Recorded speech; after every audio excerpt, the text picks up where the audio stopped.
Lights, camera, and... That was the official clap of the board, Jeff. This is done. This is a proper set. Yeah, this is it. He has a way of just saying "let her rip," and I couldn't.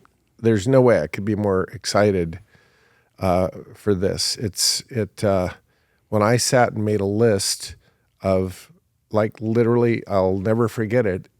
You know, a dozen names were on the paper before I even took a breath. It was just boom, boom, boom, boom, boom. You know, those, I guess we all have that list, you know, where you're just there.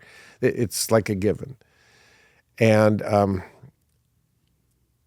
logistics, timing, getting it all set up to be here is never taken for granted. So the world's going to get to know Jeff Stevens. At least the world that watches this is going to get to know Jeff Stevens in hopefully a deeper, a richer way. As you know, every one of these starts with a word, and boy, I'll tell you, to pick a word that encapsulates who you are and the man I've come to know really, really well, that's a tough one too. And I'm actually giving you credit because you came out with a podcast with education, with sort of a tagline that you own and deserve, called the thoughtful entrepreneur. And thoughtful. And when I first heard that, as you labeled, here's the way I want to go about your own putting yourself out there, I went, oh my God, it's the perfect word. I think that my definition, and I think yours, might be slightly different than when people hear, the thoughtful entrepreneur, he's thoughtful. I think thoughtful has multi-dimensions. Mm-hmm. And it can be, the synonyms that I think are blending in this is ethical, strategic, aware, putting something together with left and right brain engineering constitutes thoughtful. It's not just, I want to drop off flowers. That's thoughtful. No, it's way more than that. And there's a place to start by introduction. Jeff Stevens, let's hear your thoughts on thoughtful. Yeah, thank you. Yeah. Everything you just said is absolutely how I think about it. It's not, while it could be considerate, you know, I brought cupcakes to the meeting or something like that. Right. That's not primarily what I was thinking of. I was really thinking primarily of a people orientation, mm-hmm. and knowing that this game that we're playing is ostensibly about real estate, but it's really much more about people, kind of results in real estate, but it's very much about people. So taking a people oriented approach, being willing to think of things maybe in a different way than the mainstream thinks about it. I mean, I'm sure we're going to get into all sorts of financing stuff, as we talk here today, but those are different ways of thinking. And so that to me was thoughtful. But yes, absolutely, it's the integration of the right and left brains, mm-hmm. as well as we possibly can. Absolutely being strategic and just being willing to look at things differently than maybe everybody else is. Mm-hmm. Mm-hmm.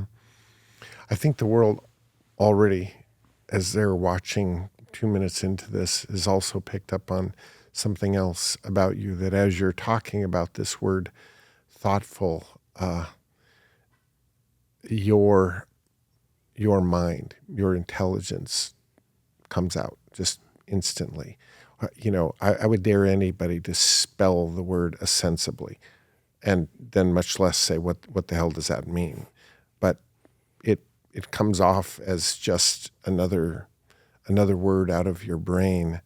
Do you find yourself having to check yourself in many occasions as to just how you speak to people, because being thoughtful and aware, wanting to connect meaningfully with your audience, I would guess that you would have to, in many occasions, this sounds wrong, but I'm just going to say it the way I'm thinking it. It just dumb down your vocabulary. You're one of the most intelligent people I've ever met in all forms. Thank you. And that can be an amazing gift. It can also, without overlays and sort of filters, take you out of the game with a normal kind of common hardworking person. Yeah. With me, I have to bring my best game to understand you sometimes, and it's your thoughtfulness is very multidimensional. You see everything in a situation.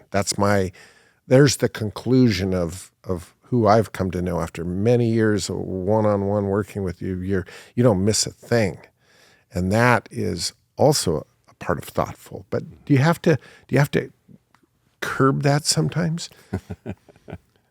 Wow, you flatter me. Thank you. I can assure you, my wife will tell you I have some blind spots that I'm not seeing everything all the time. But I think there's certain arenas that I do better in. I think I joked with you on a call recently that I'm, someone cuts me off in traffic or says something at the grocery store. I'm not always Mr. Amazing People Skills, But in the context of talking to somebody about their real estate and trying to seek, trying to figure out how I might be able to make something work here for everybody, I tend to do better in those settings.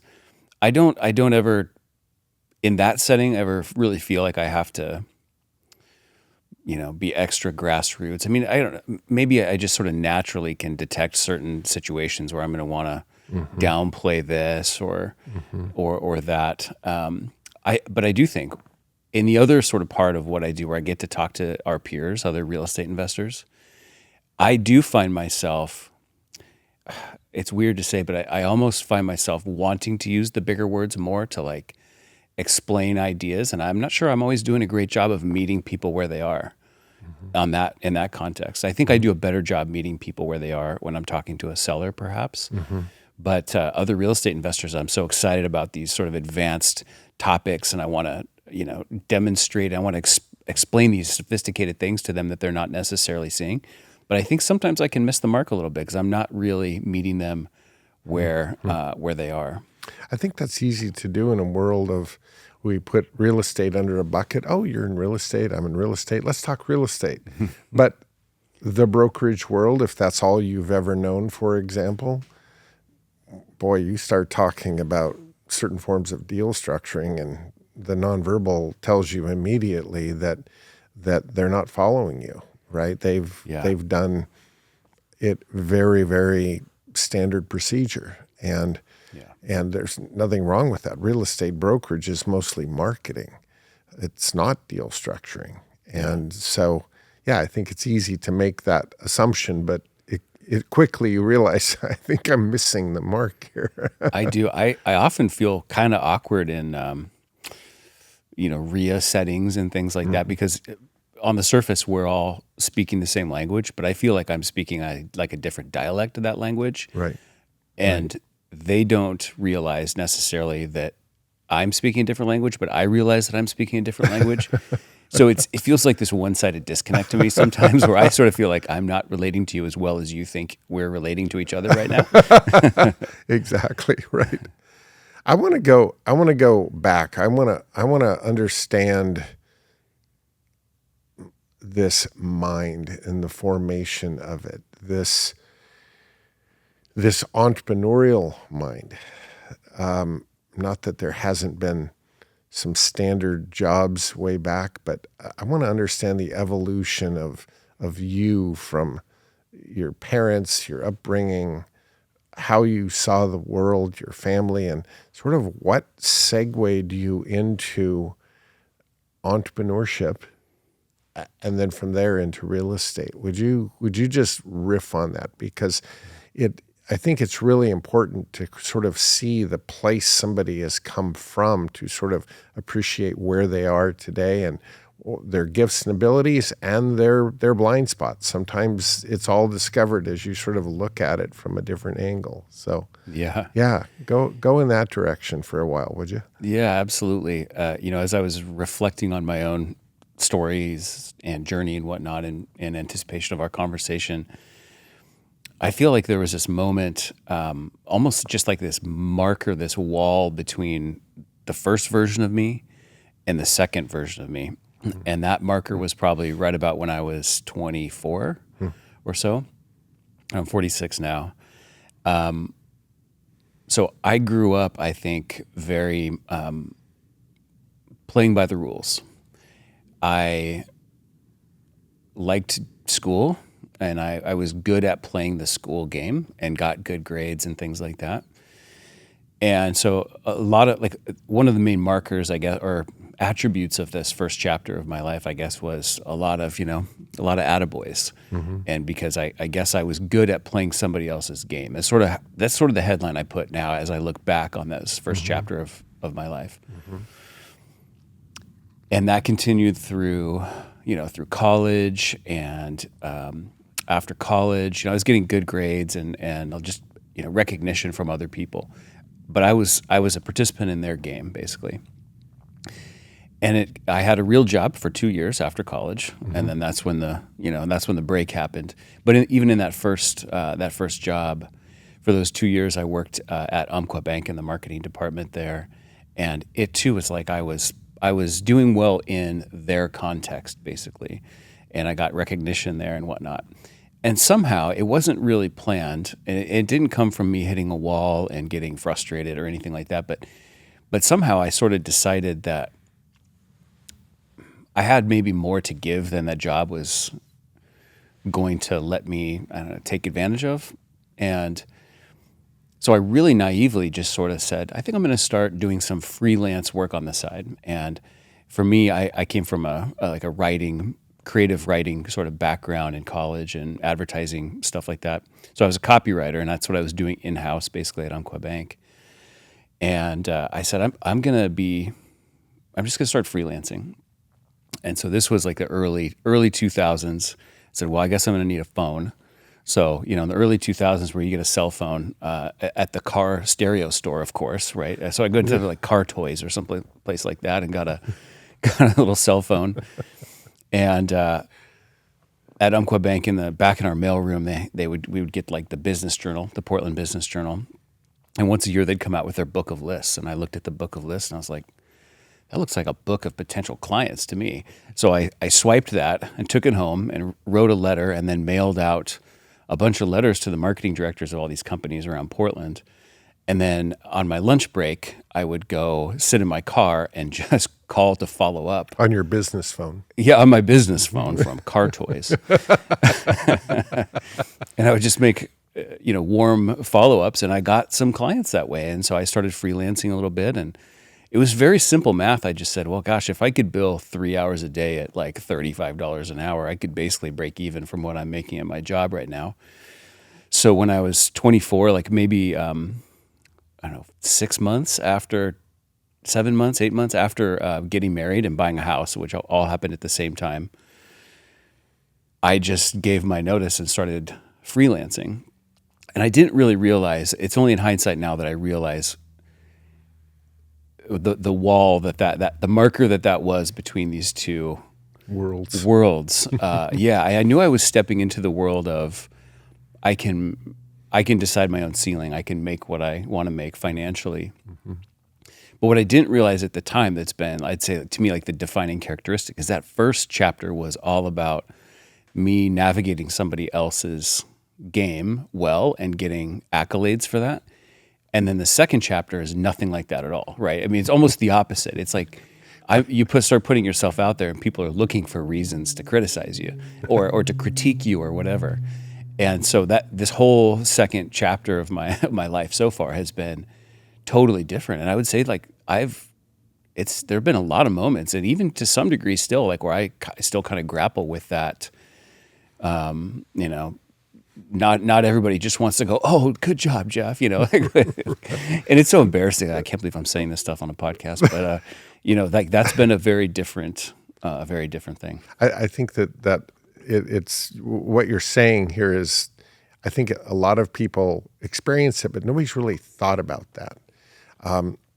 I remember watching and at least being in the know of various promotions that my brother would get in the corporate world. And, you know, he's done very well in the corporate world, all the way up to CEO. You know, I mean, he's done that very, very well. But he would, you know, there'd be this banquet that he'd be now named the director of marketing and advertising, and he'd get acknowledgement for job well done, and look at you, here you are now, and then the next one, and the next one, and I remember thinking, it's like I could have the biggest win in the history of my business, and there is no one clapping. Mm-hmm. There's no one that even knows. You just sort of, you're left with, or I could fall off a table and no one knows. And you're right, that when people do observe, they're not looking at you with eyes of, oh, that's a prestigious role. It's like critical eyes that like, why are you doing that? Yeah. It's a different deal. Yeah, it really is a different deal. But, you know, obviously I'm very, very glad. It's been 21 years. I've been a full-time entrepreneur there now, and I just left blissfully ignorant and started freelancing. And then that kind of grew into Umpqua Bank at the time was very well recognized in the banking industry as being very forward-thinking. And so while I kind of started being like this generalist copywriter, I started to quickly realize that being able to say that I was part of Umpqua Bank was a great calling card. And so that I would continue to start to hone more and more on marketing myself to banks and credit unions all over the country. And so then for about 10 years, I had this business doing branding and marketing for community financial institutions. We had clients all over the country, and it was kind of fun and interesting for a while. Mm-hmm. But eventually I got tired of that. And along the way, Jessica and I had picked up a couple rental properties, and I thought, I'm really done with this bank marketing thing, but this real estate's been pretty fascinating. So that's how we kind of transitioned in that direction. And that was, call it 12 years ago, basically. Yeah, probably about that. Yeah, yeah. And this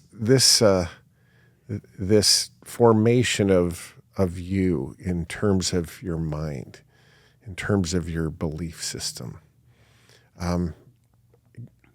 you know, we don't often think of that when it's all happening. But I know, being thoughtful, you've looked at that wiring, the hard wiring that took place, the way you saw the world.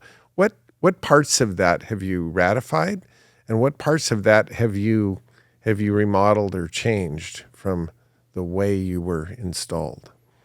Yeah. It's funny. Sometimes I wonder if my family looks at me and just goes, "Where did this guy come from?"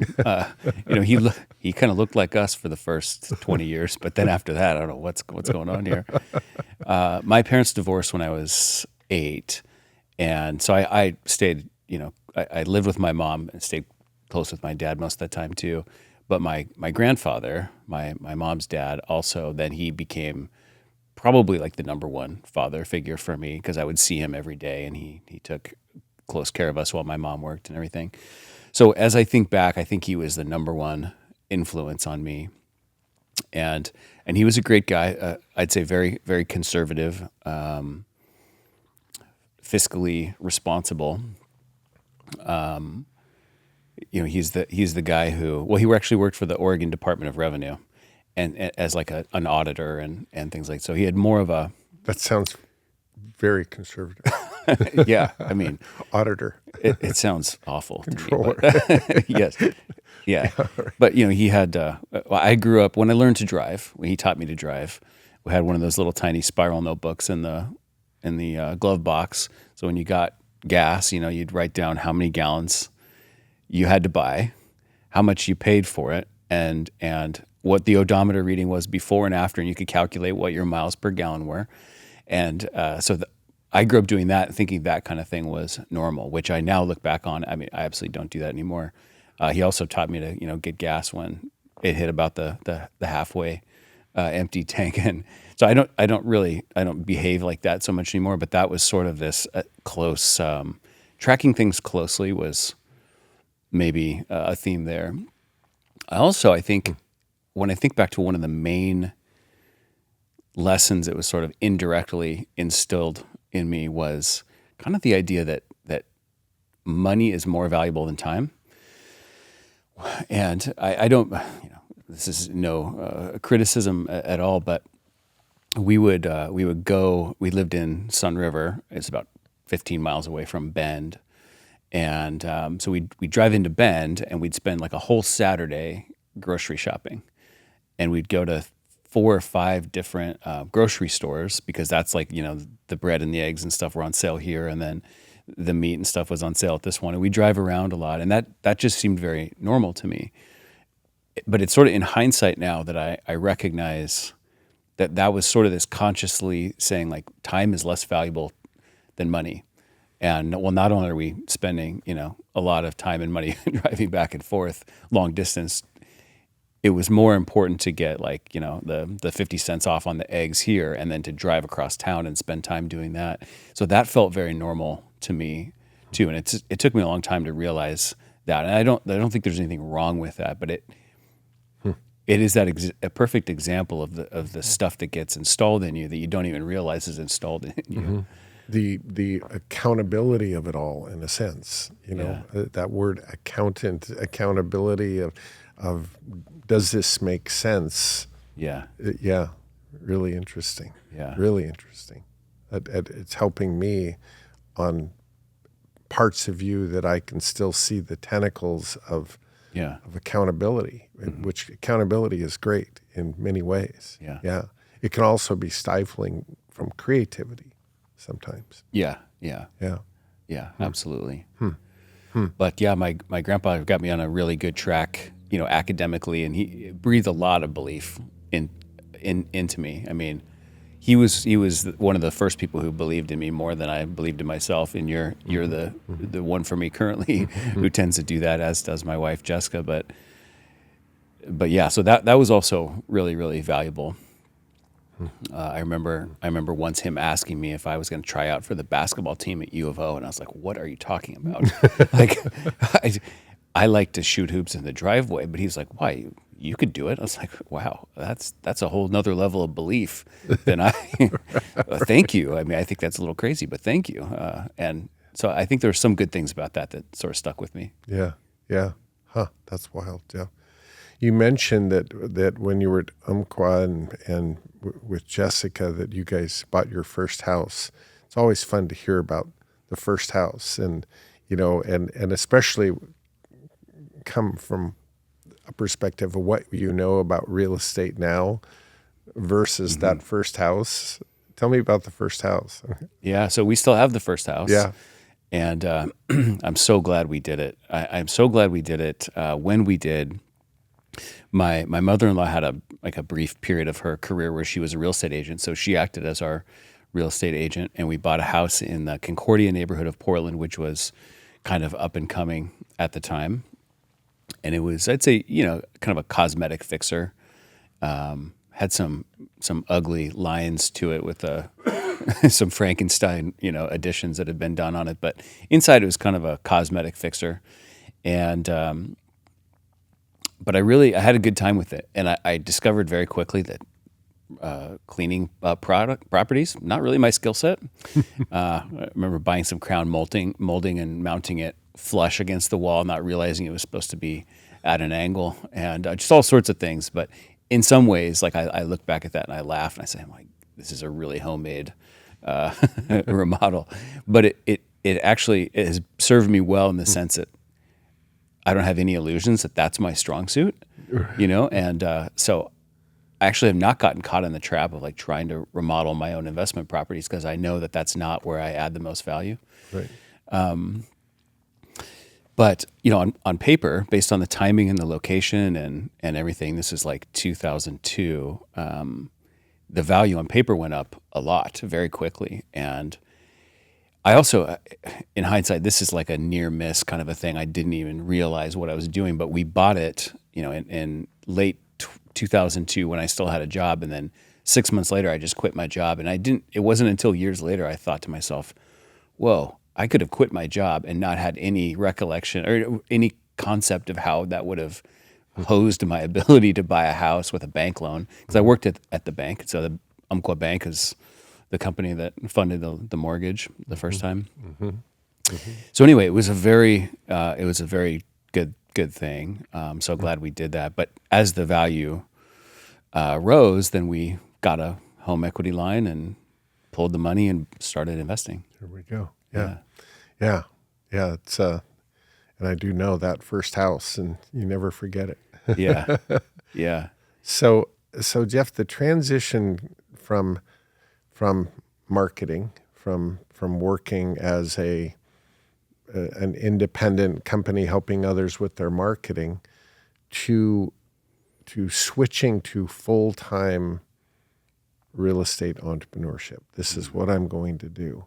That's another big door to walk through. Yeah. Because now it's taking you, into a whole nother subject area, your college, everything all led up to a job that transition is big, but at least it's in the same skill set, the same trained skill set. Here we go now with real estate. Walk through that transition through. Yeah. I kind of questioned, I think maybe other people questioned too. I was sort of walking away from this branding and marketing business that was really just totally fine and sufficient, but I was feeling cynical and tired of, banks always having the same problems, and it just started to get boring.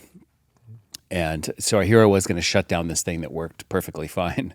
And so I thought maybe that was a little bit crazy, but at that point we had, I think, a triplex and then 3 houses. We had bought a couple other houses, and then we moved and kept the first house as a rental. I definitely did not have a super clear plan on how to do this. I knew I was going to probably mix in a couple flips here or there. I've always had more of a bias towards long-term stuff like rental properties. I don't think I was really under any illusion that I was going to live off my cash flow in Portland at this time. I offer a few units, but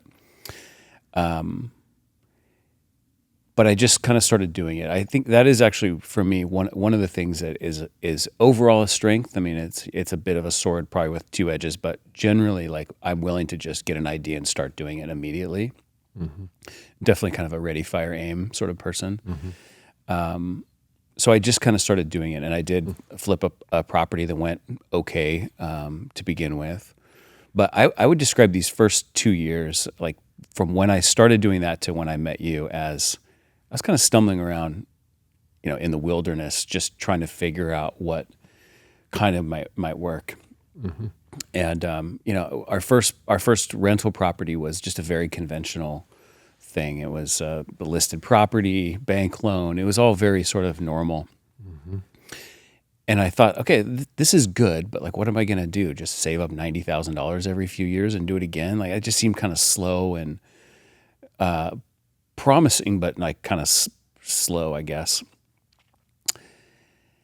And I thought, okay, well, how can I learn to do more? And this is right about when podcasts kind of started coming out. So I found some real estate podcasts and started hearing about other concepts like wholesaling, for instance. And Jessica and I a couple times jumped on a plane and went to like Atlanta and some other place, I think Raleigh maybe, and we went to what I would now call these cheesy real estate conferences, where everybody's speaking and then they make some offer and everybody runs to the back of the room, and like the stuff that just like, I need to take a shower just talking about it now, but and we bought some guy's program and came back. And I'm like, okay, well, I'm a doer, so I just started applying what he taught, and it just felt so gross. Everything felt gross. And at one time I had some deal tied up that was actually, I think, an MLS thing. And I kid you not, I actually had forgotten about this experience until like this morning when I was preparing for this. I This is blacked it out. like denial almost. Huh? I swear that a realtor came to my house unannounced one time and knocked on the door, and he's like, I know what you're doing, and that's shady. We don't do that kind of stuff around here. And I was so shell shocked because, again, like my whole first part of my life was people telling me what a good boy I was and like how I was following the rules. And here's somebody like, you were a bad person. You were doing bad things. And I just felt gross. And I wasn't maybe totally thinking for myself, but I just felt so gross. And so anyway, I don't know. Once I met you, I look back and I characterize this as I feel like I feel like nobody really makes much progress until they land on a strategy, an approach that is at the intersection of their head and their heart. And this is how I explain it these days. You can do something that makes a lot of sense rationally. Yes, I can see how bandit signs would make my phone ring. I can see how I'd buy properties at 70 cents on the dollar. I understand that rationally, but it doesn't feel like me at all. On the other hand, I certainly had experiences where I would go out and I'd be talking to sellers and I would be doing it in a way that felt like me, but it didn't work. And I didn't actually end up buying a property. And it wasn't really till I met you that you shared, kind of a model with me where I felt like, oh my gosh, now I'm at the intersection of my head and my heart. And like, that's when everything started to take off much better for me. That's I think that's really well put. One or the other puts you in conflict, right? Yeah. I mean, truly, even if you see people that struggle when their whole heart is in what they do, but they can't figure out a way to support themselves with it or make any money with it, so it becomes non-sustainable, very frustrating. Or teachers, for example, who just love to teach, but our society does not reward teachers, and so they make more money in the 3 months in the summer doing some side job than they do all year long teaching. There's something wrong with that. Others make a ton of dough doing what they do without any heart in the matter. Yeah. And that becomes like a golden handcuff kind of thing. They hate their life, but they're making a lot of money doing it. And, so there's a lot of ways to get stuck. Mm-hmm. But I couldn't agree more that when that intersection happens, that you see your entrepreneurship and possibility thriving, and your heart is feeling good about what you do and what you're trying to bring to the world. Wow, that's a great space for sure. Yeah. So I remember, and it wasn't the first meeting, but the first sit down. The first, get out the napkin and take a few notes, was in Portland, at the Nines Hotel on the 8th floor at a high top table. I can picture it like it was yesterday. But that was, if I were to take a stab, maybe 9 or 10 years ago, something like that. Yeah, I think it's early 2015 probably. Yeah. The door that opened, we could get into the weeds here, but from a conceptual standpoint, what doors opened that represented sort of this crossroads? What approaches? Mm-hmm. What tools? I know this is a big question because we've covered a lot of ground in a decade, but what was the door that opened that you've then leaned into to become an expert at? There's a lot of buckets there, but describe the process of growth from then till now and how it plays out into your world as a real estate entrepreneur. Yeah, it is a great question and a big question.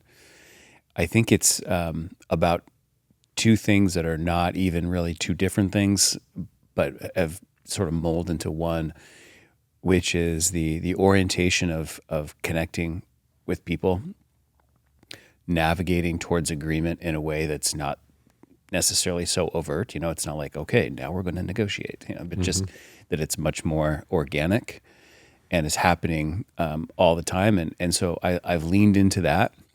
And then I've also leaned, really hard into the nuances of seller financing and how,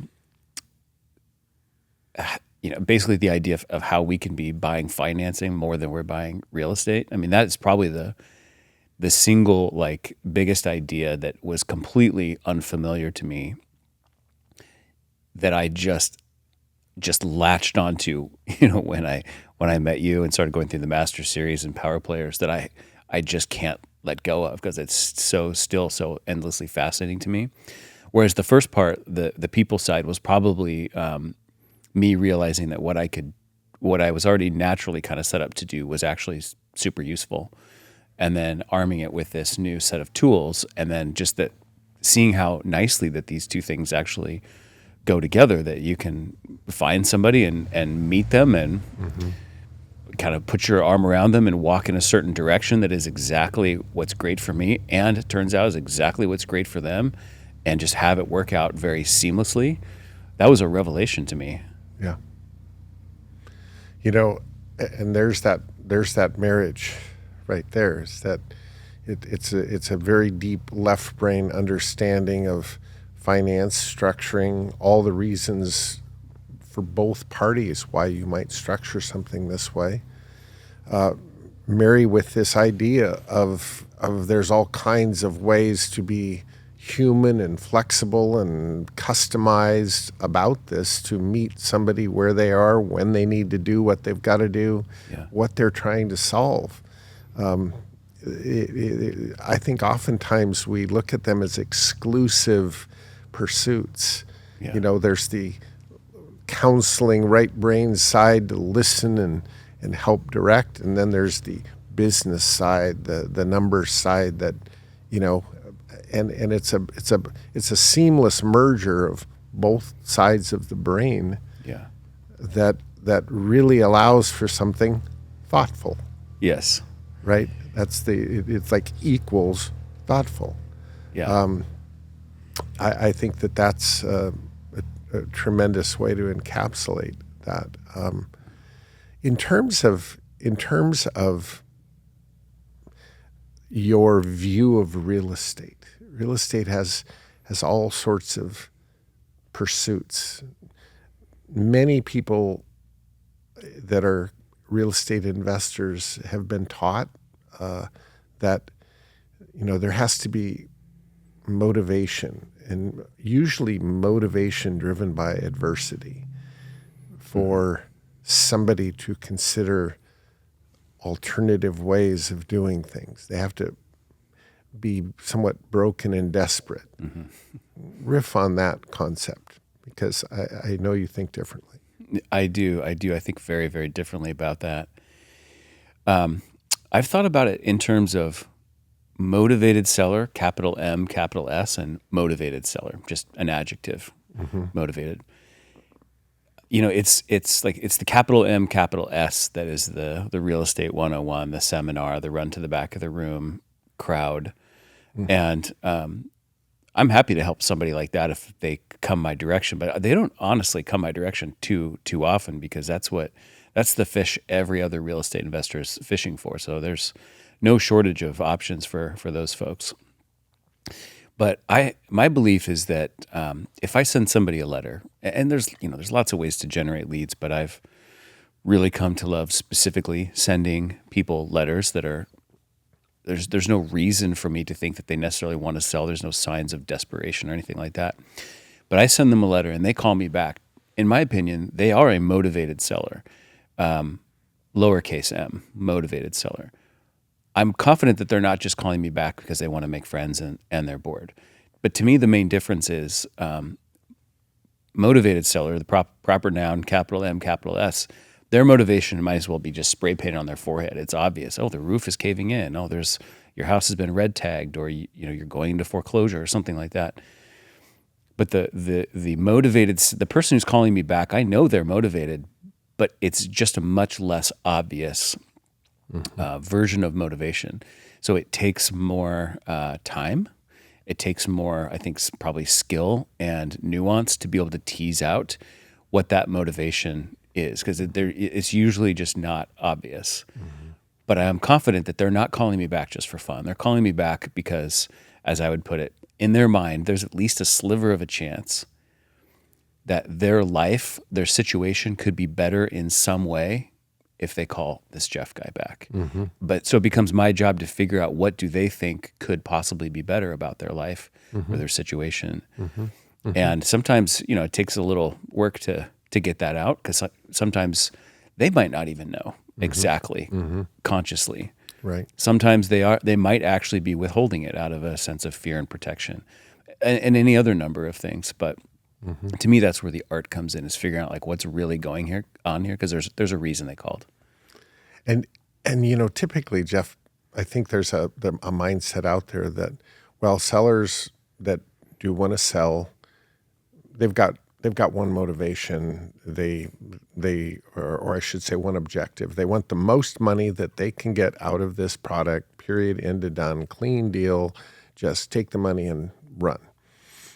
I think that's an assumption that's made frequently. But as we know, when you really get in and start pulling apart the knot and what's really happening here, you see that sometimes that really has nothing to do with it. That's not even on their radar. It's a family-owned property that is having trouble owning it themselves. They just need to create peace in the family. So let's sell this. It could be, a transition issue that they want to be kept very confidential. It could be, I'm tired of just managing a building, and I don't want my tenants to even know that I'm thinking of selling because I like them all.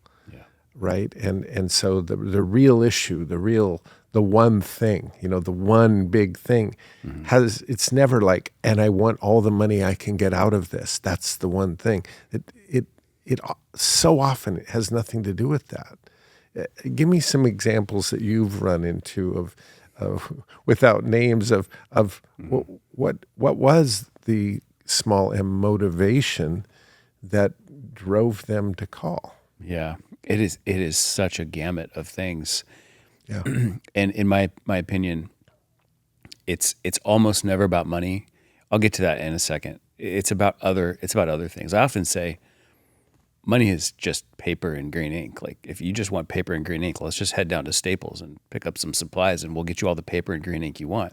But if it is about money for them, it's usually about something else. But I'll come back to that. But yeah, I've bought properties from people who their primary motivation was selling it to somebody who's not going to tear it down. Because it's special property to their family. Maybe they have a kind of a political or social or ethical issue with like new development, and they see all these McMansions being built or whatever. I've definitely seen that. I've seen people driven by fairness, and they feel like it's like the real estate industry is getting a little out of hand, and they don't want more of a price than is truly fair. It surprises us to hear this, but it absolutely happens. Lots of tenant sympathy and tenant empathy. I want to sell this property to somebody who's not going to kick out these tenants, who's not going to jack the rent up, and that's a primary driver for them. All sorts of different things, but even within the category of money, I find that it's never about the money. It's because money is green ink and paper. It's about what the money is going to do for them, and that could mean, I want the money because I'm going to buy a plane. I want the money because I'm going to take a trip around the world. But it could be other things too, like I want this price because Ron down the street, his house, it's not even as good as mine, and he got this price the other day. And I've never lost to Ron in anything, and I'm sure as hell not going to start now. It could be that like emotional sense of what the price translates to. Like their currency could be a pride currency. Their currency could be, yes, I want to take a trip around the world. It could be any number of things. And so I think like the number one most important thing is just not to go in with assumptions. Yeah.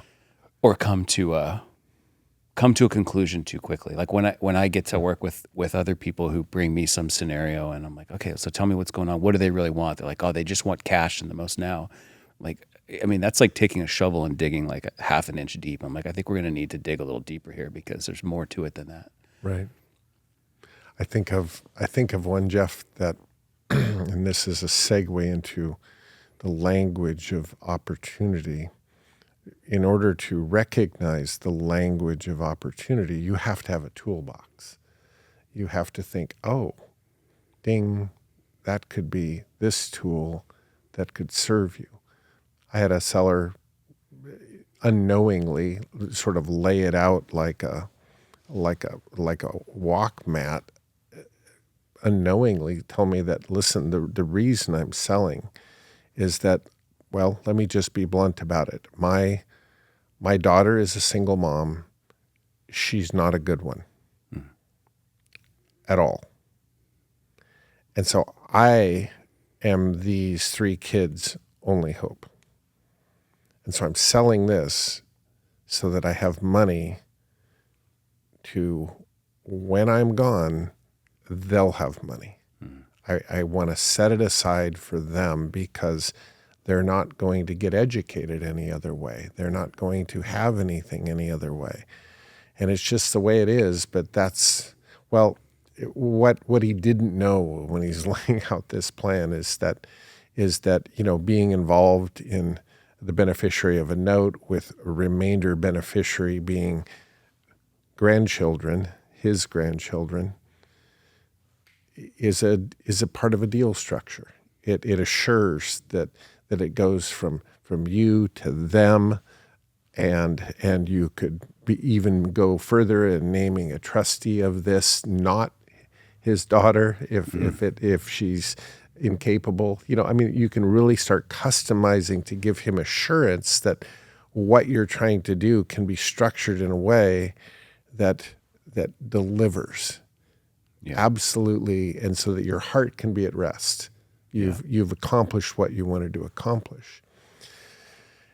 The I don't want to sell now, but I like you, and when I want to, I'm going to sell. Well, when do you think that might be? Well, when I retire. When might that be? 4 years from now.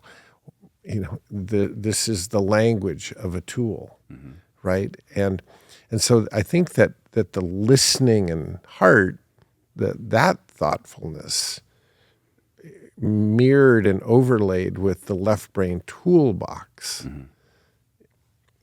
gives you solutions. Yeah.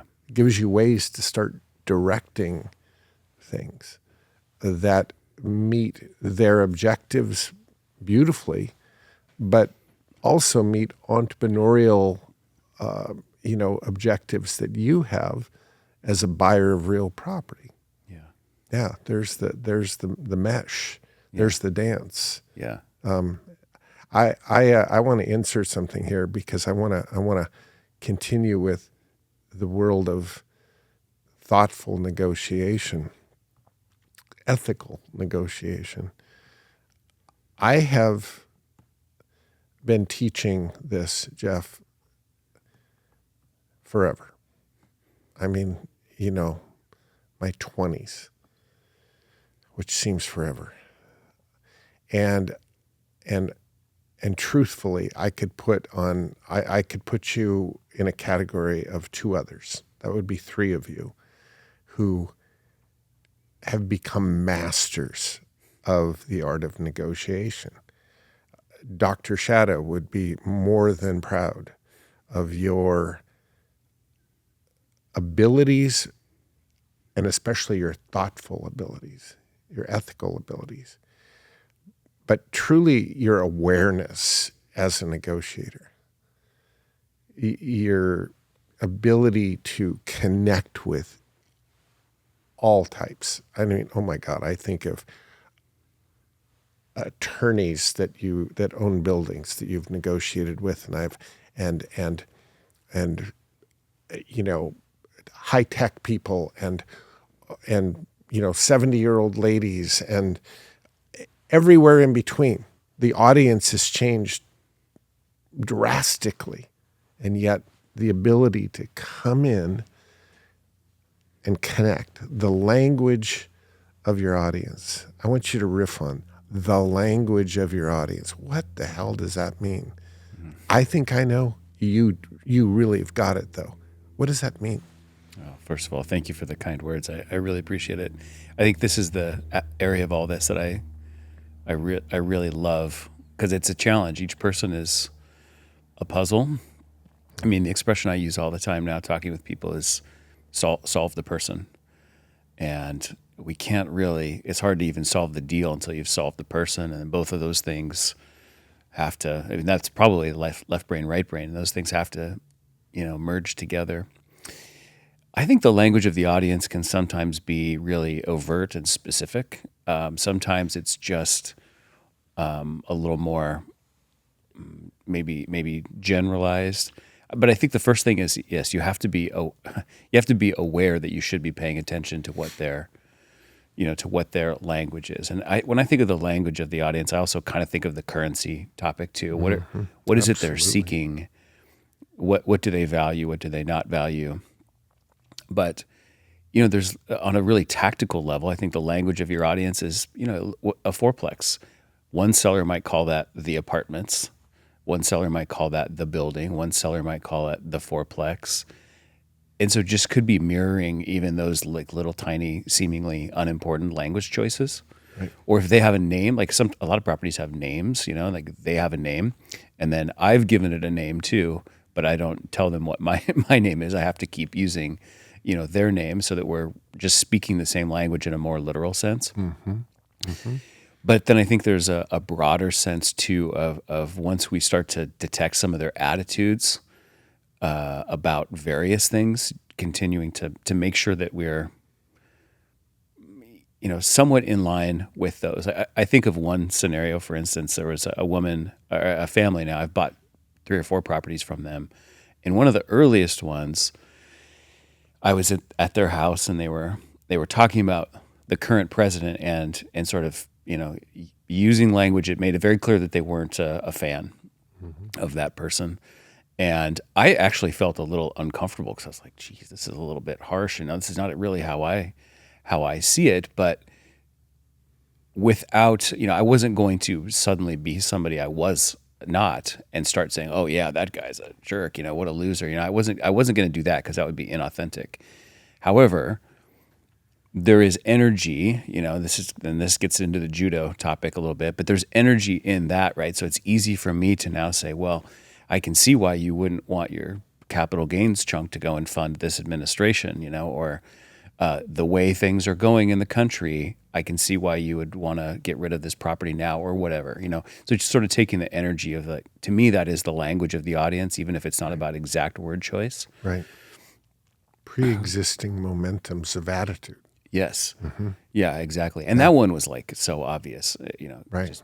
It didn't take any talent to see that because it was pretty overt. Mm-hmm. But just picking up on the little things, and it could be the bumper sticker on the car in the driveway as you pull up, or just I met with a seller 2 nights ago who, in my first phone call with her, she just gently kind of expressed sympathy for the plight of the tenant. As she was talking about how she had allowed this tenant to like not have the scheduled rent increases during COVID and things like that. So I knew right there. I mean, that was more subtle, but I knew like this is somebody who I need to roll with that. I need to make sure that she doesn't see me as somebody who's going to just come in and go against that. I think a very, sort of like the next level of awareness is when you're aware that they're not aware that you're picking up on a subtle attitude. Yeah. And therefore if it's an attitude that you're in agreement with, or if you see a deal structure, a proposition that you could take that attitude and plug it in to say, I'm hopeful that this works with where you're at, but you're really rhetorically commenting because you've picked up on it but you know that they haven't, they didn't mean to drop a hint here, but you've grabbed it unknowing to them. Yeah. And now it comes back here to say, I have an idea because this feels right to me that this would work well. What are your feelings about this? And they go, oh my God. Oh my, that is so what this is amazing. Well, it really isn't that amazing because way back here you picked up on it, and so you're sort of offering up a rhetorical solution. But it takes awareness. It takes really mining pre-existing attitudes. Yeah. And then knowing, okay, here's a direction I could go with the deal structure that merges with these pre-existing conditions. Yeah. Mm-hmm. Yeah. I love it. I think it's so fun and interesting and challenging too. But I don't know. I think most people are dropping clues everywhere. Mm-hmm. But I think, another thing is we have to put ourselves in a position to be able to detect some of those. Mm-hmm.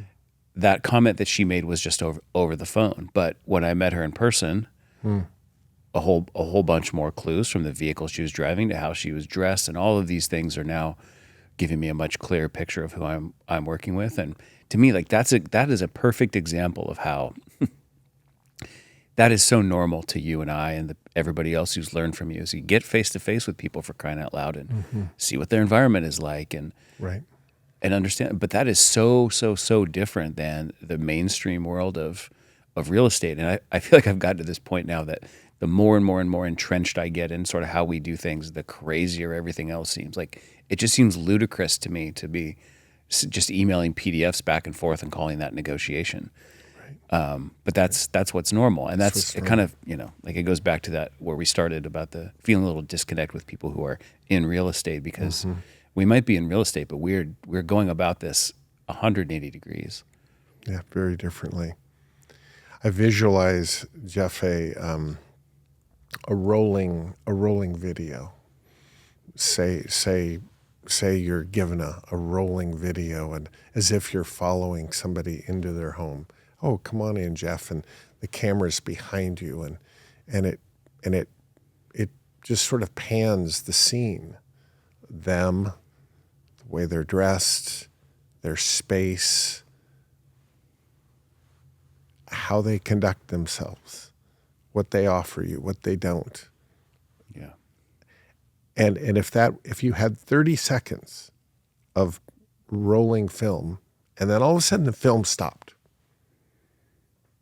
and it's like it's frozen, and then the instructions were, okay, everything is frozen here. Now, before the film continues, I want you to sit down and write a 20-page paper on what you know so far about this person, about their currency, their language, their attitudes, their beliefs, their predispositions. Just from what you've experienced so far, write a 20-page paper. Mm-hmm. Well, see, you're one of the few I know that could do that. That's a heightened sense of, I'm taking it all in, because these tools of observation are the puzzle pieces that I will then start to put in order to create a proposition. Yeah. Wow. That process done well gets things done in a great way. And it allows you to go after properties that you want, because those properties are owned by human beings, sometimes very complicated ones. Yeah. But they don't become out of your league. You actually are that's the whole game, is trying to meet personalities to figure out the person. Yeah.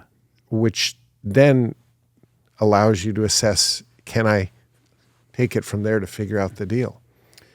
Yeah, exactly. Versus the opposite is, I'm going to go look at the real estate and try to figure this out, and never get to meet the source of ownership of that real estate. Yeah. but I'm going to just start throwing darts on the wall. How about this price? How about that price? What about this? What about that? Yeah. You know, I can buy your house in 24 hours. Oh, clang. Really? Like that works for me? You know, it's just like, it's just throwing balls at a wall. Yeah. So it changes the entire process of how we go about the world of real estate is really the world of people. Yeah. That's how I've come to see it. Absolutely. I think I was thinking this morning about, asking the question, what business are you really in? If you're in the business of taking broken houses and fixing them, if you feel like that's where I make my money, that's what I do, then you might think of houses just as inventory. That can lead you to think about, it doesn't matter how I get the inventory, as long as I get enough of it at the right time, at the right price, it doesn't really matter. And I understand, like, there are people who have viable, great businesses probably doing that, but I'm under no illusion that that's what business I'm in. Mm-hmm. I don't feel like I'm just trying to stack inventory of property on a shelf so that then I can do my magic. I feel like the negotiation is not the thing that leads to what I'm buying. I kind of feel like the negotiation is what I'm buying. And when I think about it from that angle, the idea of abdicating that responsibility to somebody else is just bananas to me. It's the most important thing to me. Like that, yeah, that's where the magic is happening.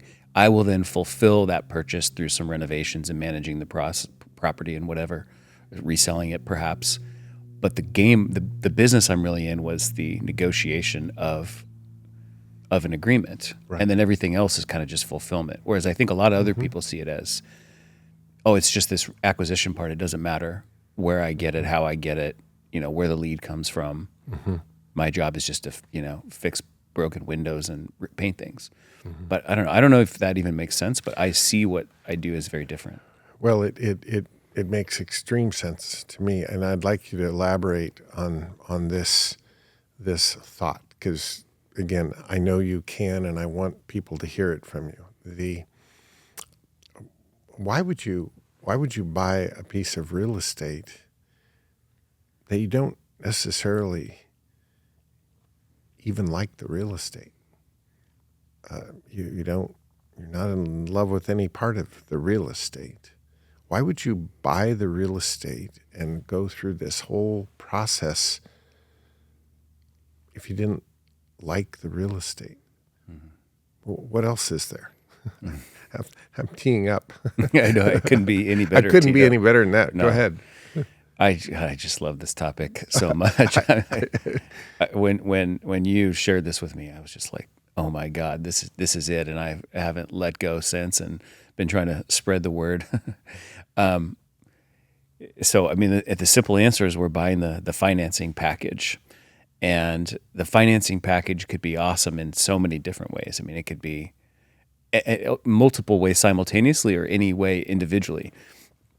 I have one of the ways I've explained things to people the last few years is I say we need to find the awesome in a deal. Like every deal needs to have at least one awesome, and more is better, but it better have one awesome. And the awesome could be the property itself. It could be the architecture, it could be the location, it could be its proximity to something else you own, its expandability in zoning, anything like that.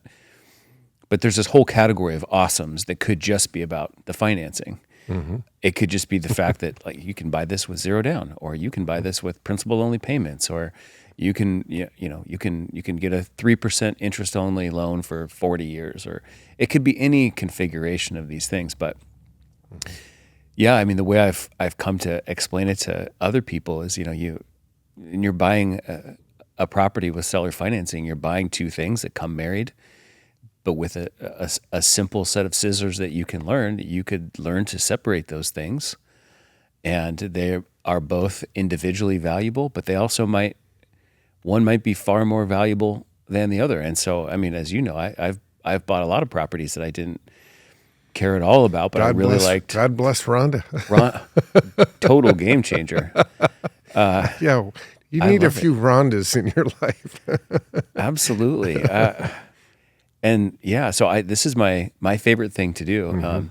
And I love to try to spread this message too. And this is a great example of like people just don't get it because, and it's not that they're not smart enough. It's just this is a foreign concept.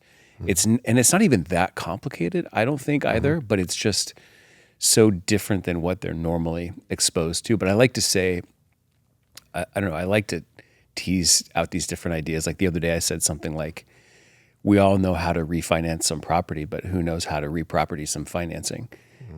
And just trying to turn these ideas on their head in a way that makes people think. Right. And a lot of them don't really want to. They're like, no, that doesn't make sense, or I don't want to learn that. But for the thoughtful few that go, wait a minute, that's interesting. Tell me more about that.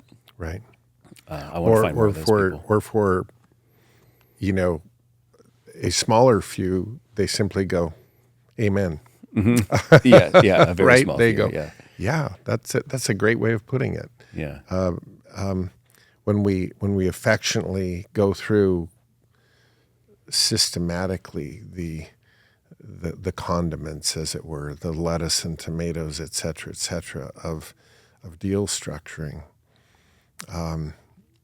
This is how that basic burger just can get better and better and better and better with the flexibilities and the possibilities that you've inherently created at point of acquisition in that block of financing. That doesn't have to stay connected with the collateral source that it may originally be. It has all of the ability to, like a transformer, become different things to then be able to actually not just make money on the value add, the zoning improvements, the value add to the building, the expandability within the real estate, but where now your negotiated debt becomes a profit center all by itself, and sometimes arguably much more powerful than what this potential is in this particular piece of real estate. This is where the awesome lies. Yeah.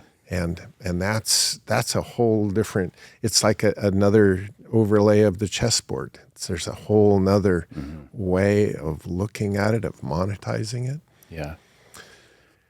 Yeah, when understood, it's really powerful, as you know. When we refer to the game board, and I've seen you do a presentation that I there were a lot of presentations in all those years of the All-Star in Las Vegas, but in my personal opinion, none that was focused on real estate that was more compelling, more clearly delivered than the game board presentation you gave in Las Vegas with other very talented power players presenting. This was one that nobody would forget. What does that mean, the game board? Yeah, I love the game board. And you know, I also just say, I feel like that presentation also was another interesting inflection point in my overall journey, because it helped me see that there were things that I could share with other people that they could find great value in, and that I might be able to explain something in a slightly different way and have them get it. And in my first career with bank marketing and branding, I did a lot of speaking. I traveled to these bankers conferences and present all the time. And I just thought that period of my life was kind of over until some of these events in Las Vegas, and probably specifically the game board presentation. But so anyway, thank you for that opportunity. Well, and it was driven. It wasn't just, oh, well, this is a hypothetical lecture. It was, let me show you how, with the way things currently exist in my portfolio, that I can go to the game board and create a lot of cash quickly to buy another building. Specifically, Elizabeth was the building in play. Yeah. So it wasn't just theory. It was here's the situation, and with a static game board, there's really no way. Yeah, absolutely. Yeah. So to answer the question you actually asked me, the game board is it's the whole encapsulation of everything that we own, all of the assets and the liabilities for each property. But more deeply, it's showing us really what we have to work with. It's you use the expression garage for money all the time. If each property is a garage, then the game board shows us how many garages do we have, what are the dimensions of that garage. If maybe cash flow is width and equity is length. So what is the dimension of the garage that we have with each property? How full is that garage already? What areas of it are full already? But ultimately it shows us what do we have to work with. And so I have a version of my game board that's digital, so that I can send an email to you, and it's more of a spreadsheet form. But then I have a physical one too that I always like to consult, which is a sheet of paper representing each property with some numbers around value and NOI on it. And then I use sticky notes to represent each loan that's associated with the property. And some of these loans, because they have the lettuce and tomatoes, I can pick up the sticky note and I could move that sticky note from one property to the next. That's why I use the sticky notes. They're so easy to move around. And we start to see that it is like a big game board. And when you move the pieces on any game board, the picture changes and more, some space is freed up and more opportunity is created or unlocked in certain ways. So what I've learned, thanks to your help, is like the answer is pretty much always in the game board, because this is what we have to work with. Yeah. Most people don't necessarily look at their portfolio as a game board, or they look at it as maybe as a game board and they say, one of the most common, questions I hear on social media, for instance, among real estate investors is, which banks are doing second position loans on investment properties these days? And, there's always somebody who says, oh, there's this one or this two, but that's a real challenge for most investors. It's like they can't unlock that, and the game board starts to show you how, like, what you have to work with, how you might unlock it. And right. Yeah, I love it. Leverageable equity, perhaps a concept that is as bloodstream as any has to be to build a wealth portfolio. Mm-hmm. Riff on the concept of leverageable equity. Yeah. Two of the most important words that I've learned, and what I'm trying to be an advocate for, sharing this idea with other people too. But yeah, leverageable equity, when you have equity in a property and you have cash flow that can make a payment, it's like a pantry full of supplies that you can use. Sometimes I have to stop and remember, or even tell other people, it's leverageable equity. It's not leverage obligated equity. You don't have to use it, but it is a pantry full of resources, or it's a space in the garage for money that can certainly accommodate more debt in this case. Mm-hmm. But back to this sort of the idea of what game are you in the business of playing, or what business are you actually in? We could really frame it as I'm in the creation, growing, and harvesting of leverageable equity game, and that everything I do needs to be about increasing that leverageable equity and finding the right ways to tap into it, and then finding something smart and useful and productive to do with it. Always making sure that we have the tools to get at it, that leverageable equity that's there. But I think it's absolutely been the fuel for, anything I've accomplished has been really fueled by that. And it's fun. It's fun to do that. I want to throw something at you, and I want to assure anybody who's listening to this that the thought of what I'm going to throw at him came to me 10 seconds ago. But I know I'm going to get a thoughtful answer. There's a lot in there to this. If someone said, okay, Jeff, I've only got, a fairly small amount of money to work with. Let's say $50,000 to $100,000. Conceivably, with all this deal structuring, all this terms that you're talking about, and I have no other properties. I don't have anything. I don't have properties that have a garage for money. I don't have leverageable equity in any properties.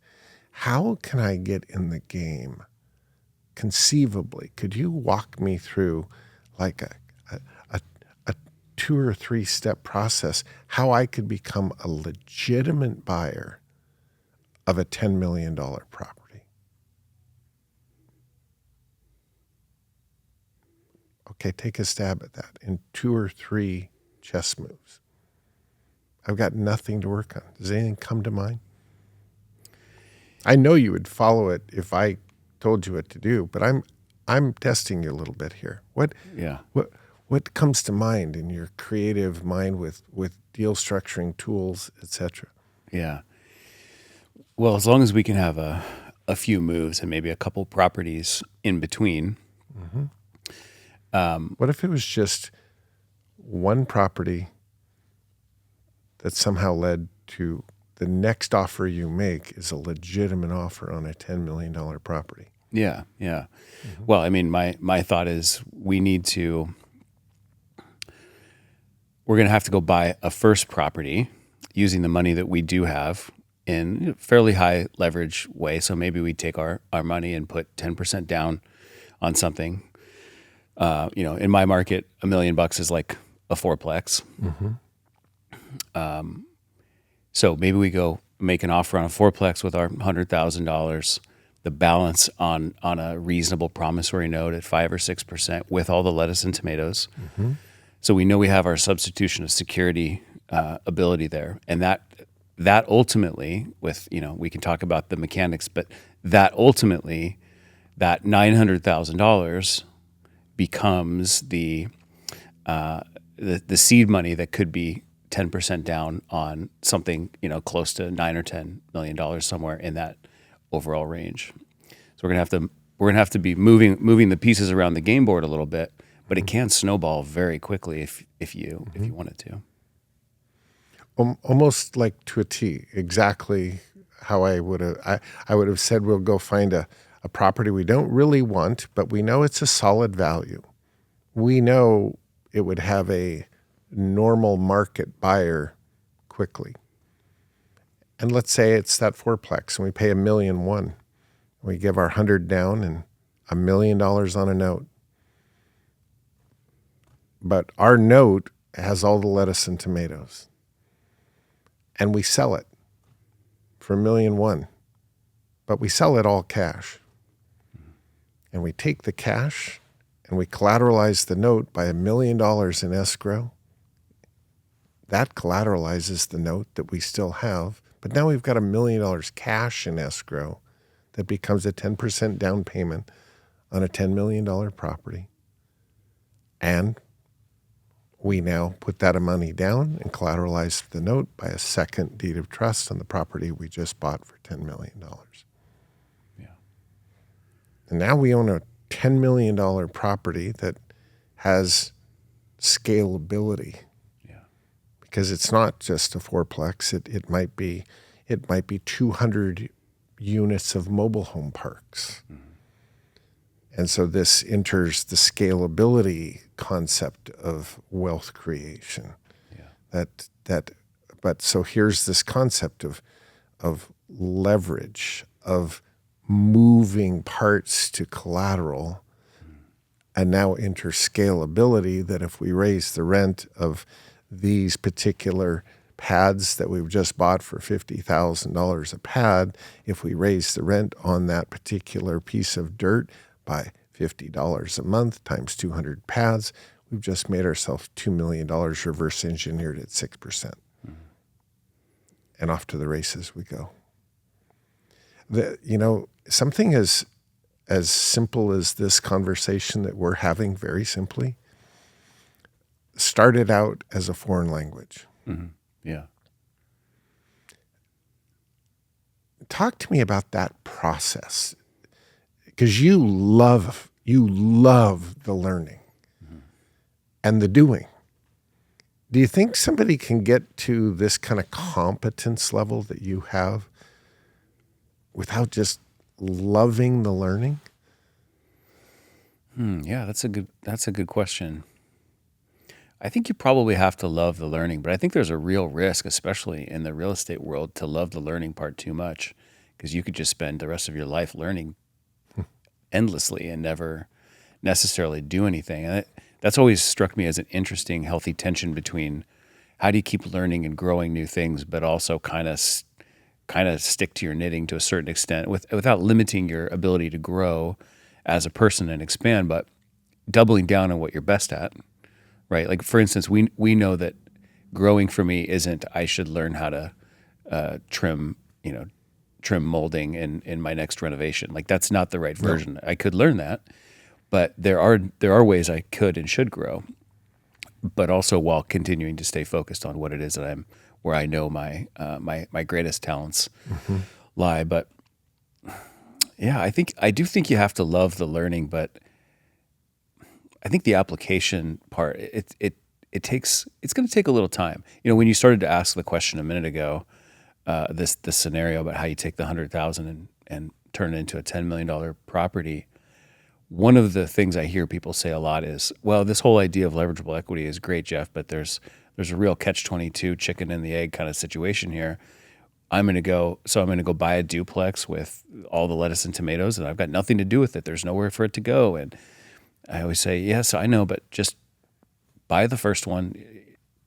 So it's the only garage you have. That's okay. Because then you're going to get another one. And then it's like, as the game board expands, the number of moves you can make becomes exponentially bigger, not incrementally bigger. Right. I think. And so sometimes people get frustrated with that. They're like, oh, it's this catch-22. I've got this movable note or this movable debt, and I don't have anywhere to move it to. But right. Like, just slow down, keep applying, and pretty soon you'll have an actual game board. There'll be more moves than you can imagine in that game board. Right. And you'll be able to see which properties you definitely want to put in the back row, which ones you want to keep, and so actually those are the ones that you put debt on to free up the others that you may sell, that you may roll. Yeah. And that it starts snowballing. Yeah. Developers, builders, having that free and clear piece of property to, which sometimes these days it seems like you bulldoze some house on almost every lot you're building on these days. But that acquisition of that non-financeable house, really is your key to say, well, because it's non-financeable, I'm going to try to create a scenario where I buy this on a note, but the initial collateral isn't the subject property. The initial collateral is this garage I've got over here for money that I didn't know what I was going to have it for, but now I've got it. Okay, now the lot's free and clear, and now I can go build on this lot and borrow the money in multiple different ways. Yeah.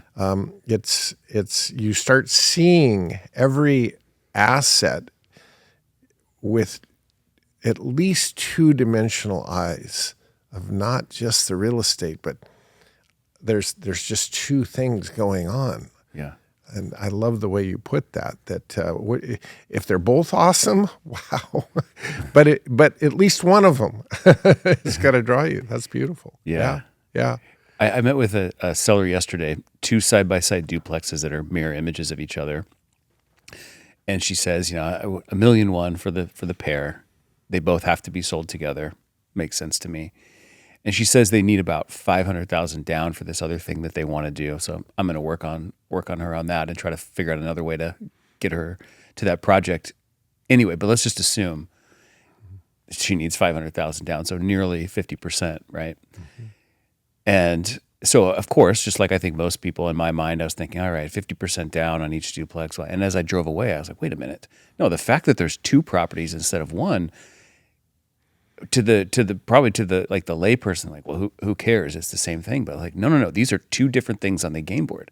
What if I put 0 down on one and leveraged the heck out of the other one and got another loan out here. And just there's so many more possibilities because these are two different lots. Yeah. And so I started like salivating and getting like, oh, I got to get out my notepad and start drawing this out because there's so many different ways to do this now. Right. And of course, I'm going to try to find a way to have the cash out of pocket be less than the 500,000 too. But Yeah. all the debt structures and the new outside loan, there were so many more possibilities just based on the fact that it was two properties instead of one. Right. And they're two duplexes. Yeah. So 4 units total. Yeah. So of course you could also, in an extended closing, do a condo overlay, and all of a sudden now you have 4 legal descriptions to create first position lien slots. Yeah. And there's a whole nother discussion of why condo out all kinds of things, but by virtue of creating first position lien slots, you open the world of finance to a whole different level. Yeah. And so how one toolbox assists the other too, that the tools of hardcore real estate parlay into, wow, give me a lot of first position lien slots and I'm off to the races on the finance side, right? Yeah. So Yeah. Jeff, talk to me about this. I promise you also isn't on the outline, but I love the idea. You have a passion for soccer, and have visualized, kind of like a mixed use building, or it could even be a standalone commercial building that is like a soccer, like an Irish soccer bar is I guess how I picture it. Maybe not Irish. Maybe it's the American soccer bar. I don't know. But the idea that I think is awesome is where real estate plays with personal passions like your love for soccer. Mm-hmm. Tell me about that vision and when's the opening of that one coming up? I want to be there. Yeah. I was just thinking that a theme that I've emerge multiple times through knowing you is seeing somebody else do something and then going, what's my version of that? So actually, when I look at where we're sitting right now, I could ask like, what's my version of a hangar? And I think my version of a hangar could be a mixed use building with a soccer pub in it and maybe a little event center or with a stage or something like that for small events and performances, and my office there. And Jessica would love to have a little bookstore, with a side to the bookstore. And I think that would be a pretty authentic, version of me. I have a hard time going in the 100% the Oz direction and thinking, this doesn't have to make any sense. There's a big part of me that's like, this still has to make sense. Right. And I don't know if I'm not sure a soccer pub by itself is an amazing business idea, but if the rest of the building could kind of subsidize it, I think that'd be would be really cool. I love the game. I love the sense of community around it, and I have more of like an introverted nature, and I think that if I had one of those of my own, it would probably pull me into the crowd a little bit more, which would probably be good for me, This idea of know thyself, of what is my version of that? I love that way of thinking. I would say it's also among the first year's conversations that we had a long time ago. And I hope I'm not telling stories out of school, but I think that I'm safe enough here. But the idea of specifically clothing and vehicle, it's like we spend all day in whatever we put on, and in our business we spend a hell of a lot of time in a car. Have you ever really thought, this was sort of the discussion, like, are you wearing what really is you and feels great to wear? And are you in a vehicle that is authentically you? And what does that even mean? Does that really, we have an authentic car? I mean, but the conversation connected. Yeah. And there definitely was things that fell in those categories. But I think it really represents this same idea. What is your version of that? Mm-hmm. It can be in the home and space you live in. Is it you? Mm-hmm. Who would drive? I say who? Well, maybe this is them. But I think who would drive a $40,000 Ford Taurus mm-hmm. when for $40,000 you could buy a 74 911 Targa, right? I don't know. Yeah. Maybe that's just the way I think, but if one is authentically you and it makes you feel more like you, I believe that the stage is set for you to go do you things. Yeah. Not show up in a minivan and clothes that feel weird, to be who you are. Mm-hmm. You've never tried to be anything else. I really like that. You play your own game in a world that seems to have a lot of pressure to all look and act alike. You're authentic. Thank you. Tie that. It was a long way of getting here. Tie that to your reception of people that you meet all the time in the world of real estate. How important is that? In other words, what are they expecting? And then you show up. That's a contrast. I know it is. It is. It is definitely. Yeah, I think when I become especially aware of it when I go to speak at an event, and I know I'm just like, they don't know how weird this is going to be compared to what they're sort of normally, used to. And I'm getting more and more comfortable with playing with that a little bit. Sometimes at the beginning of a presentation, I might say like, when I'm done, you're going to be thinking OMG or WTF. And you might be in either camp, but I'm hoping you're not going to walk away going, whatever. And so I'm getting more comfortable with that. Yeah. I am trying to be myself. And I think overall I am, but I do definitely think often about, am I giving myself enough permission to be? Am I pulling any punches? Maybe would be a way to put it. Am I not like the more, I guess, I don't know if this is even going to make sense, but the more entrenched I get in kind of my own perspective on things, the more maybe eccentric I feel like it can come across to other people. And I really like that to a large degree because it does feel more and more me. It feels way more interesting. Mm-hmm. But I'm always aware of this, like, boy, it's at some point you cross the line into just being a real weirdo, just really out in left field. Mm-hmm. And I feel like that's there. And there's part of me there's part of me that wants to be the weirdo out in left field, just talking about the touchy feely side of real estate and how you need to take your shoes off or offer to take your shoes off when you get to the seller's house. I love talking about that kind of stuff. Mm-hmm. But it's also pretty weird for a lot of people. So to me, it's like this permission level of like, is it really okay for me to do this? One thing Jessica and I talk about in our business a lot, and I mean, this has plagued me, or this is, it's just been a dynamic I've pondered for a long time, even in my previous business too, is how much do you give?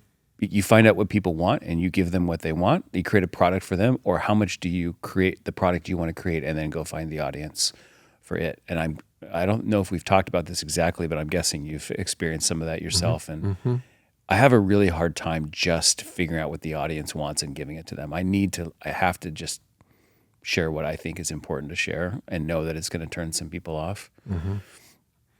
Well, I think they're truly north and south. They really are. They're create this for survey says, market says, and there's a lot of intelligence in that. If you're a spec builder and you're taking inventory from the top 10 brokers that have taken notes on every buyer, and this is what they want, and this is the colors and the style and the floor plan and this and that, and you create what the market wants, and you hand it to them. It's one way of doing it. Yeah. There's no question about it. Yeah. And I don't think there's any judgment around that. Boy, I'll tell you, there's some, I've never met him. Distinctive Homes by Andre. I've never met him, but I've walked through a lot of his homes in Portland, and whoever he's got saying, do it this way, or maybe it's him, wow, he's taking good notes, because they're hitting on all cylinders of what a market would want, at least in my opinion. Yeah. I think the authenticity piece of who you are, people get so used to, it's almost like the used car salesmen are all like this. Well, they think that way about real estate investors. They're all like this. They're bottom feeders. They want to steal a property. They're looking for, lowball this and that, and that whole imagery that comes to mind, and then you show up and it's like it's 180 degrees from that. They're reeling, and it's a lot of responsibility when you know that initially. You have to continue to.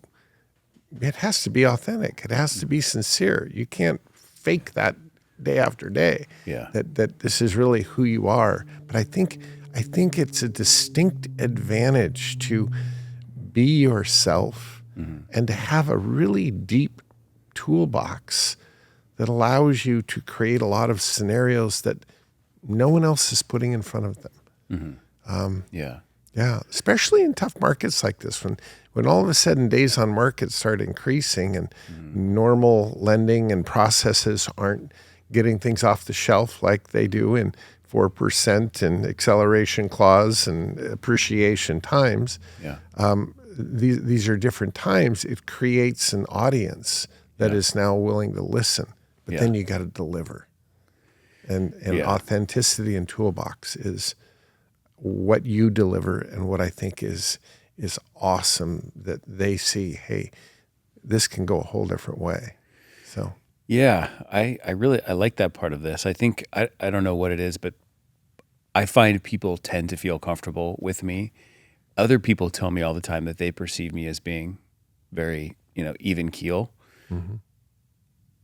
People in the kitchen, you and Jessica, you guys all know that I'm just as crazy and erratic as anybody else. But for sitting in someone's living room, I come across in a way that puts them at ease, which is really helpful. And it's not anything really I'm doing intentionally. It's just coming across that way, I guess. One thing I think that's kind of interesting is that when somebody starts doing this, I think that early in their career doing this, they're going to be using their brain a lot, thinking a lot about, how do I do this? How do I not screw it up? What's the next right thing to say? And then with more reps, it becomes probably less intellectual and a little bit more natural. Right. And I've found that a lot in myself now, is I don't really have to think too hard when I'm in person with somebody anymore. I can just sort of be myself and know that I'm handling it okay. And I think they're also, the word gravitas, it sounds so cheesy and dramatic, but like once you have done it several times and you do actually have a little bit of a portfolio such that if it came up and you felt like it was, valuable to explain it, you have some natural credibility with that. Then I think the confidence goes up because you don't have to think about it so hard, Probably like in golf. I mean, if you're trying to think about doing 7 things perfectly at once, you're probably going to screw it up because it's hard to do that. But if it becomes a little bit more natural and automatic, so I think that that's one of the benefits of just sticking with it for a while is that it's just, you don't have to try quite so hard. yeah, And the authenticity comes through more easily. and which ushers in the topic, I think, of discipline, the idea that if you're setting out to make 2 or 3 calls, well, they're all going to feel awkward. But by about call 100, you've self-corrected. You've adapted to the feedback you've got. Where are people receptive? Where are they shutting down? When I said this is you naturally learn to adapt, and therefore your presentation 100 in is a whole different presentation than 2 or 3 in. I mean, it's why, honestly, doing one task multiple times in succession to time block 4 hours. This is all I'm going to do, and go from one to the other. You find that by the end of that block, you've adapted your proactive self, because you kind of know what's coming. And this is I had I literally answered an email this morning with a student who was going to the neighborhood and just putting note cards on doors to say, I'd like to talk to you about purchasing your home. And I don't know the exact number, but let's say 100 of these went out in a neighborhood, and with a couple calls, back, which is pretty typical. And the sentiment was like, this is frustrating. It doesn't seem to be doing anything. And my initial response is, when you get to 10,000 note cards, let's talk. Let's talk then. Because the numbers behind the numbers say that for every 100, you're going to get 2, 3, 4, 5 calls. Well, you need court time.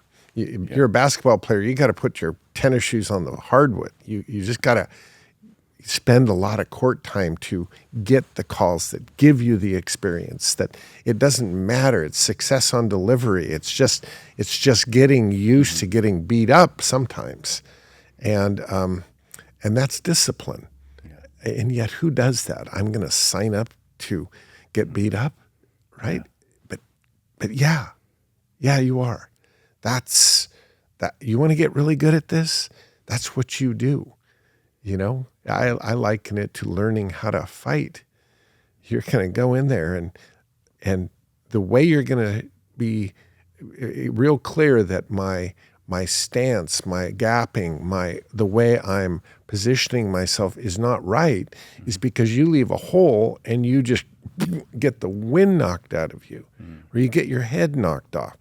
Okay, all right, I need to adjust my stance. Don't leave that opening anymore.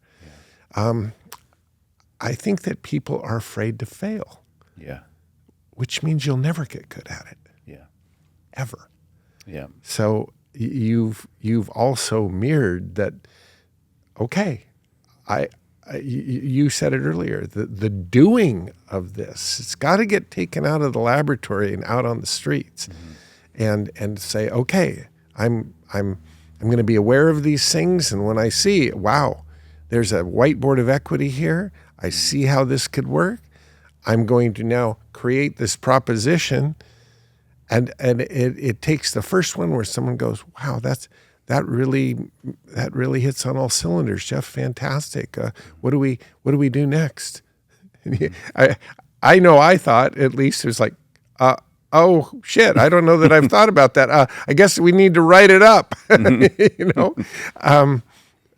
But pretty soon that becomes like, and here's what we do next. Yeah. Right? Yeah. I had that experience just again the other day. I think this is something we cycle through. I had shared with you some notes on, well, maybe I should help other people negotiate with their sellers. Like, just it's a new thing I might be able to help people with. And so I wrote it up and I sent it out to the couple people who had expressed some interest. And then one person wrote back and said, great, let's talk about this. And that's exactly what I thought. Oh shit. Now what? What? Oh man, I didn't. What do I charge? What do I do? Right. Yeah. Yeah. So I think there's layers of doing that, and hopefully we should be. It's probably a good thing to be having those shit moments every now and again, because if you're not, then maybe you're stagnating a bit. Talk to me, Jeff, about, like, for example, a proposition like that. okay, you can blame me, or I'm being encouraged and pushed to offer something like this, and you think about it and go, okay, well, all right, I'm just gonna kind of take a little test market. Even that is like stepping on a moving object in the water. You're like, okay, here we go. Talk to me about the anti-you when you're putting yourself out there, when you're taking that step. I mean, Oh, yeah. how does like, say, if you're willing, like, what does the anti-you say when you're taking that next bold step? Oh, yeah. He's saying, maybe this only works when you're the buyer. Maybe you don't have the ability to care as much about somebody else's deal as you do for yourself. Maybe this only works because, you know your own market inside and out and know all the streets, and maybe this would only work because I know my own zoning and prices and rents, and I understand expandability in my markets, but I'm assuming that's going to translate into Arkansas, and it's probably not. How freaking publicly embarrassing is this going to be if I am not able to land this particular thing? How awkward is it going to be if I can get close but not quite, and I have to talk them into doing it or something? Like, there's a lot of that chatter in my head for sure. It's you would think, as accomplished as you are, that the anti-you would just shut up, but it never does. It never does. No. Its mission is sameness. Hey, just stay where you are. The minute growth comes into the equation. But you know what I have noticed lately? And we've never talked about this. This might be a interesting one to have a few beers on someday. I've noticed that with our world of anonymous bloggers, anonymous drive-by, here's what I think. They see a proposition, hey, I'm thinking about doing this. And there's a world out there that the drive-by anti-use, they just don't identify themselves. But they're the critics. They're really, who are you to do that? You might want to consider this. Have you thought about this? And, oh, that's not going to work. And that whole naysayer voice is now just publicly available for anybody to bomb you. It falls under the heading of everybody's a critic. Everybody comes to conclusions. Everybody thinks they know you, and here's what you should know. And I'll tell you something. It takes a lot in our world. It's bad enough if the only voice that's out there is the anti-you in your own head.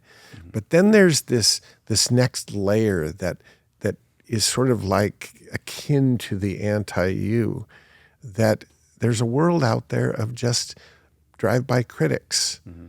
They hear two little bits of something, and the conclusion is, oh, brother, just another real estate investment scammer, that kind of thing. And you go, you don't know me. Yeah. You don't know what I'm about. This is your conclusion. Mm-hmm. And yet it's really treating you much like the anti-you does. Yeah. That, who are you? You can't do great things. Who are you?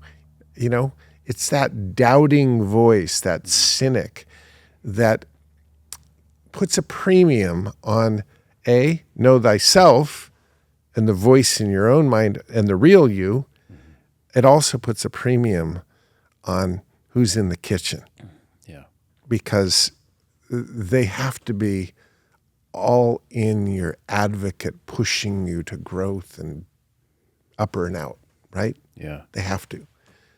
I think it's one of the things that I most want the culture that I'm around day in and day out, you are too, this group of power players, to really understand, is that be an advocate of growth. Be an advocate of belief, not a critic and a cynic. Yeah. We need to put walls around our life, or else we just don't go. Yeah. We need advocates that say, "You got it." Oh, what couldn't you negotiate? I don't care where it's at. Your skills, your abilities to connect, they're your toolbox. This thing will travel. You're ready to go. Yeah. Go for it. It's what you were born for. That's the voice of the real you, Yeah. right? Yeah, yeah. Yeah. And this does travel, and it travels outside of real estate. Talk to me about this awesome Airstream that you have, and not only how you and Jess are getting to see the world in sort of a dreamy way, but talk to me about the Airstream itself. I mean, that deal. I'd love to hear about that deal. Yeah. Yeah, we've sort of had our eyes on these for a while, but in a sort of non-committal way, I think, but just thinking, wow, those are beautiful. They kind of felt like the style that we aspired to have. It just sort of felt like, an aspirational thing. And then last year, it was kind of a long winter, and it felt like a winter that went on forever. And we kept thinking, wouldn't it be nice to just be on the road in a warmer climate for a couple months or something to sort of take a bite out of the winter? And so we started to then think more seriously about it. And I'm looking at these, and an Airstream's a little bit of an Oz product. You can get the same size trailer for half the price in different brands and things like that. A quarter of the price. A quarter of the price, yeah. Right, yeah. And so I kind of had to get comfortable with that. But pretty quickly I thought to myself, well, if I'm going to buy something like this, why would I buy it any differently than I would buy real estate? I mean, some of the context is a little different, where you find the sellers and the product and the reasons they might be selling and tax implications or lack thereof. And I remember having a conversation with you and just really overthinking this and saying, I don't know, in real estate, I'm touching the lever of capital gains tax deferral, and that doesn't exist here. Why would somebody seller finance a trailer to me? And in large part, your feedback was like, let's not overthink this. Figure out what it is they want, connect the dots between how this thing gives them what it is that they want, ultimately make the proposal. And so, I built a little list of trailers that met our criteria. And basically the first person who I asked said yes. And it was a great, actually, belief-building experience for me, because the guy I bought it from doesn't look anything like my normal real estate seller. His reasons for doing it are nothing like theirs. But I made the proposition. I shared a couple different concepts and structures with him, explained my rationale, and he said, sure, let's do that one. And it's to make it this a little more real estate-y too. I didn't really want the collateral for the loan to be the trailer itself. I mean, for a couple reasons. But I did want to be able to tap into some equity in my primary residence it's not leverageable equity because there's no income, right? But there's equity there. So it's again, kind of like a pantry of resources that are harder to get to. But my proposal was to secure his loan with a deed of trust on my house. And he said yes to that. And so it was a great way to tap into equity that was otherwise pretty hard to get to. Right. And now I have a person I'm kind of becoming a friend. I'm sharing other, real estate opportunities with and developing a relationship there. And we have this great trailer that is, technically it is free and clear, right? Right. I've got the title at home, and it's been this great tool so far to get out and see things and do things differently and spend our winter differently. We just got back from 7 weeks of traveling in Southern California with it. And so it was a great experience. I love it when you open your mind, to one thing. You think, okay, well, great. Now I understand this. I'm going to go at it this way, and here I go. But the metaphor, of course, is that when you change one thing, you change more than one thing. the world opens up. That's the upward and outward. That new thinking is new thinking, and it applies to a lot of things. And that new thought creates more new thoughts, and those create more, and upward and outward with growth and abundance. Sameness being the enemy, right? So I love it. And I'm no CPA, but I'm going to guess that the interest now tied to the house is a deductible asset. If not for single property, I think you can even create 2 write-offs with primary and a secondary residence. You know, it could probably fall that way, but there's probably some tax advantages to doing it that way. And I don't know. I look at things like that, and it's all around, do you have tools to solve things? One. Number 2, are you willing to create a proposition and put it in front of people? It's the 2-step. Know what you want and ask for it. Yeah. And be intelligent about both things. Yeah. Right? But how all this thinking, if you never said, all right, well, here's a couple Airstreams that I want. This is my favorite. I'm going to start here. Bam, fish on. Yeah. So there's really something to be said for that focused intention and fishing with a spear. A lot of what I do in real estate is kind of fishing with a net. You know, I'm marketing to a list of people who own these types of properties, and I see what shows up in the net, and then I figure out what to do with it. But this fishing with a spear, like we did with the Airstream, and actually even our house in Bend, when we moved from Portland to Bend, I think that was one of the most efficient marketing campaigns we ever did. I mean, we got a list of probably 200 that were very, highly qualified, I guess, certain criteria of what we wanted in Bend. I gave Jessica the list, who's way more attention to detail oriented than I am. She went through Google Street View one at a time, cut out about half of them. We sent 100 letters and bought the first house. Yeah. And it was so efficient. It was it just worked great. But I think it is not coincidentally correlated with the level of intentionality of our vision for that. To me, that is what intention is about. You heard me describe it. I know you have as a prone position with a laser scope. This isn't, I want to be happy. You know, it's no. That one is what I want. Yeah. And then you dial in and you're focused.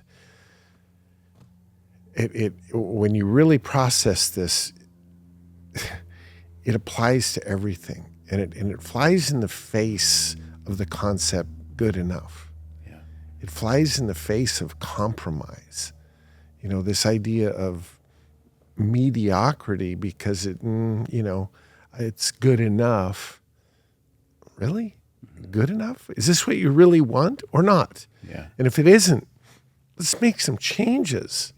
Right? What is it exactly that you want? Well, I want this exact model of Airstream exactly for this floor plan. I mean, how specific did you get? Yeah, quite and specific, here's those that, there it is. There ain't a million of them. Yeah. There we go. Bam. Make the proposition. Yeah. I don't know. I just love that this thinking, this overall combo of left and right brain and philosophy and toolbox, it applies to everything. It really does. And you live that. So another question that isn't on the outline, because I purpose to just leave this on the side, but there is a conference, many people know of it. It's a conference that has become very, very popular with great thinkers and great presenters to get up front of people, and not untypical for any one of the people there to post this on YouTube and have millions of people listen to their thoughts. So there's the entry asking the question, when are you going to gather people who know you and believe in you to write, because you do need to have people to write letters suggesting that you speak at a TED conference. When's that happening for you? I guess I'm going to have to get on that. You're going to have to get on that. Yeah. That's a big This idea. topic of thoughtfulness applies to every endeavor worth diving into. It needs this process of left and right brain, of tools and the ability to be aware and propose. There's the combo. And if understood in a way that I know you could teach it in 17 and a half minutes, which is what you get. To me, it's a package of thought that needs to travel in a big way, that could apply to everything. Everything. Education, the world of education as a whole, the world of business as a whole, the world of interpersonal relationships as a whole. Yeah. It's a package that could impact in a big way. And in terms of who could deliver that, I don't know of any better. Thank you. So would you put that on your list? I will. Things to do? I have things to do. And if you're listening to this podcast and you're in support of writing, you've experienced Jeff, you've experienced him teaching, you've experienced his ability to communicate. If only you've just heard him on this podcast, you see what I mean. If you're willing to join that tribe that would write a letter to get him on a TED stage, if you don't know what TED is, just look up capital T, capital E, capital D, TED conference. You'll find it, and you'll see what I mean. He belongs on that stage. So there you go. Now we've got you waylaid, side, front, back. You're on your way. Thank you. Yeah, that would be an amazing thing. And I just want to point out that is a great example of what Power Players does, I think, which is it takes an idea you have and then raises it up another 10 or 20,000 feet.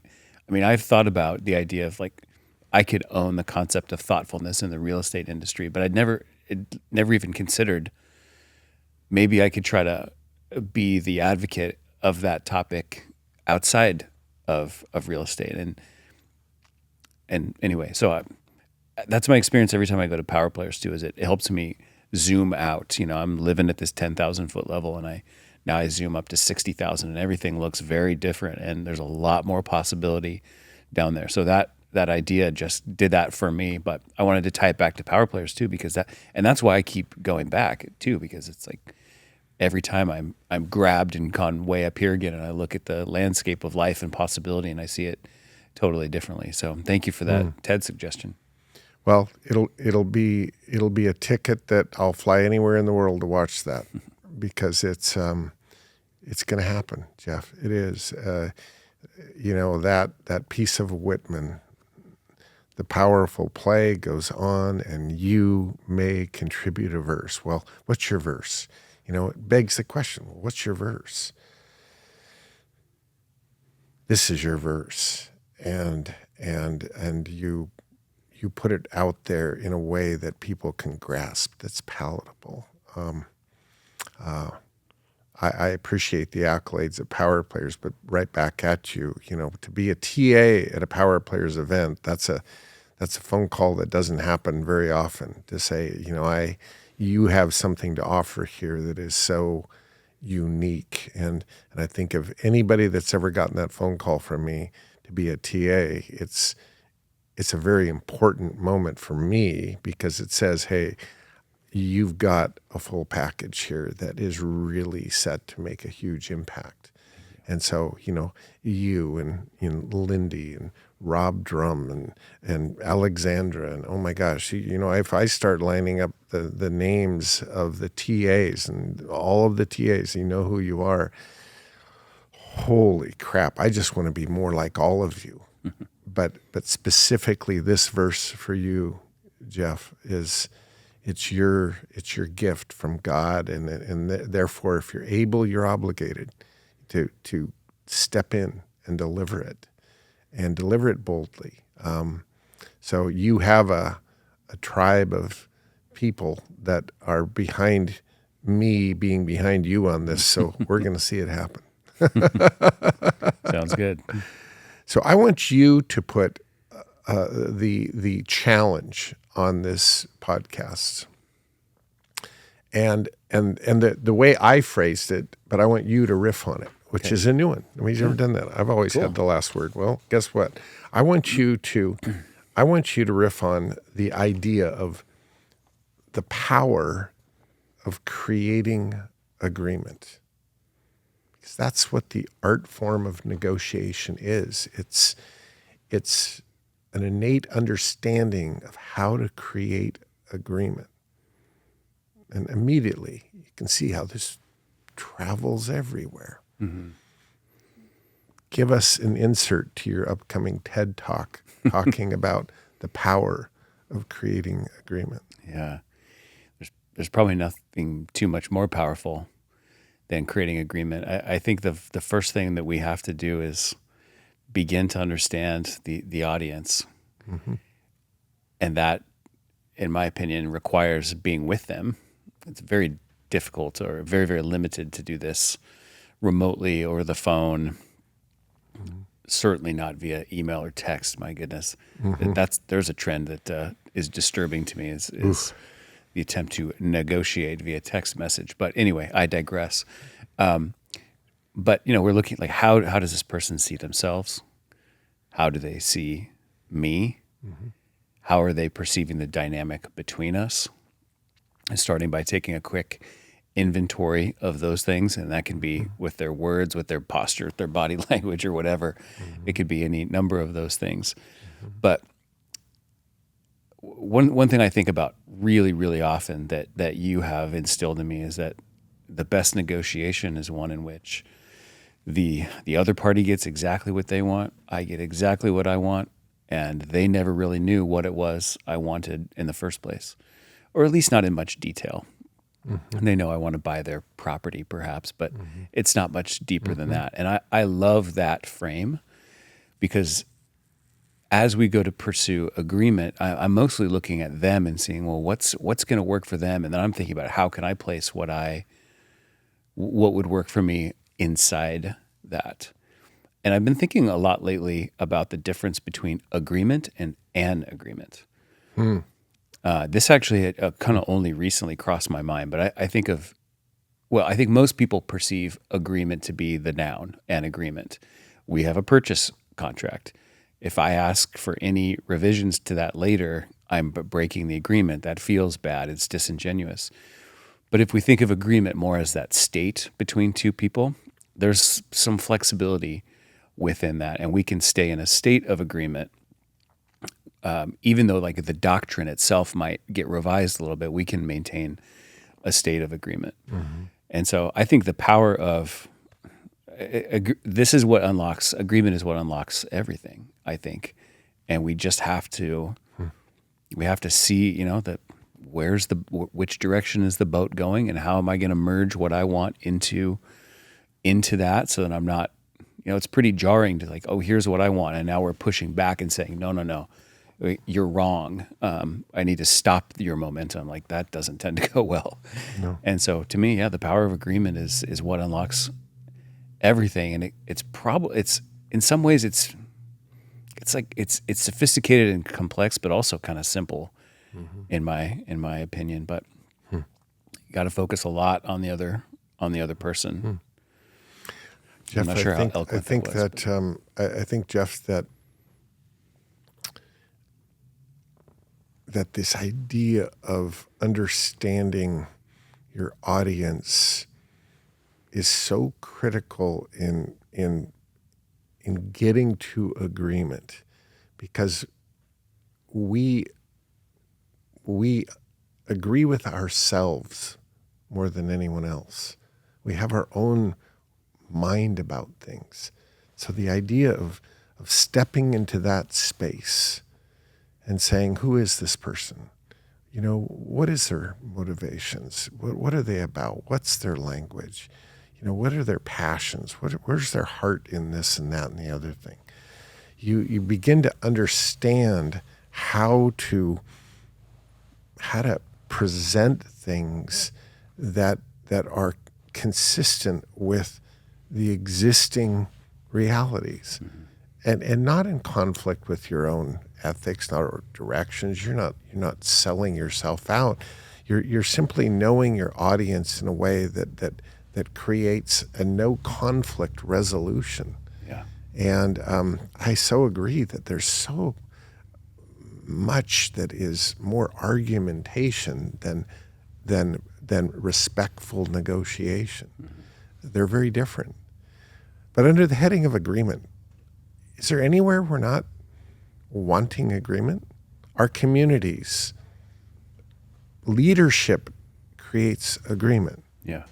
right? In our country, leadership creates agreement. When's the last time we've seen that, where a leader can really create agreement across all fences? You know, it's a real art form in relationships, and it's everywhere. Everywhere you go, creating agreement means a desire to have a deep understanding of your audience. Yeah. And I think when you venture there, the world starts to change.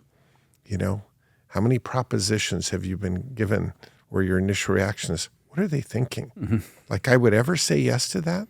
Yeah. But framed differently, I might. Right? They're not, so many times I get sold things. Yeah. I go, God, if you knew your audience, you could get a yes out of me if it came in a different way. Yeah. But this way, hell no. Right? Oh, yeah. So it's just, I want to like help them. Yeah. You've got a yes, you just don't know it. Yeah. You're not framing it right. You're not putting it in front of me right. You're not motivating me the way I need to be motivated. Yeah. Framing is so Critical. It's so important. I sort of get on my soapbox about framing a lot. Yeah. And sometimes I'll encounter people who say, I don't frame anything. I just say the truth. And if they want it, they don't want it. And it's like, wow, I mean, that's impossible, because everything creates a frame. And even like little subtle things create or reinforce a certain frame that is not serving what we want them, the conclusions we'd like to help them come to, for instance. But everything creates a frame. So in that sense, we have to be really careful, I think, about everything that we say or do.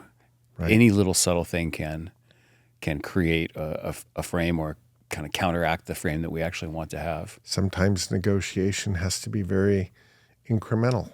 Yeah. You have to get to the next room before you're going to have that conversation. Yeah. And then we're going to have the next conversation, but I got to get to a different room to do that. Yes, exactly. And this idea of I just want to grab you by the wrist and get to the last room, that's not going to happen. Yeah.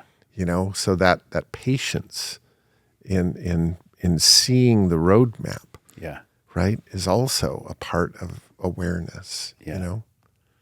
I want the world that watches this to know, how do they get a hold of you? What is the best way in all the various communication ways? If you want them to, how do they get a hold of you? Yeah, absolutely.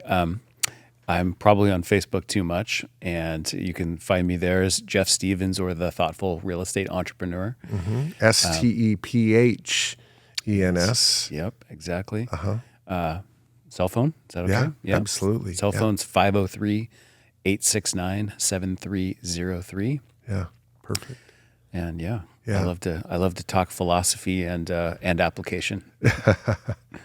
Well, for those of you listening to this, I'm not joking. If this podcast goes on for hundreds of people, this has been in the top 5 that in my heart, in my mind, I've been waiting for you to see. And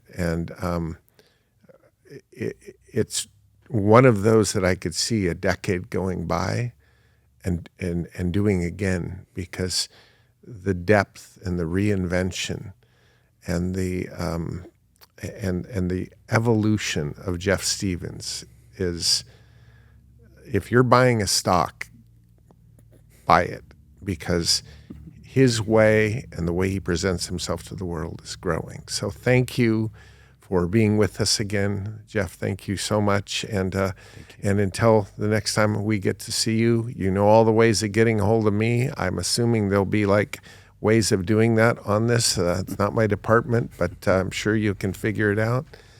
Thank you very much. God bless you till the next time.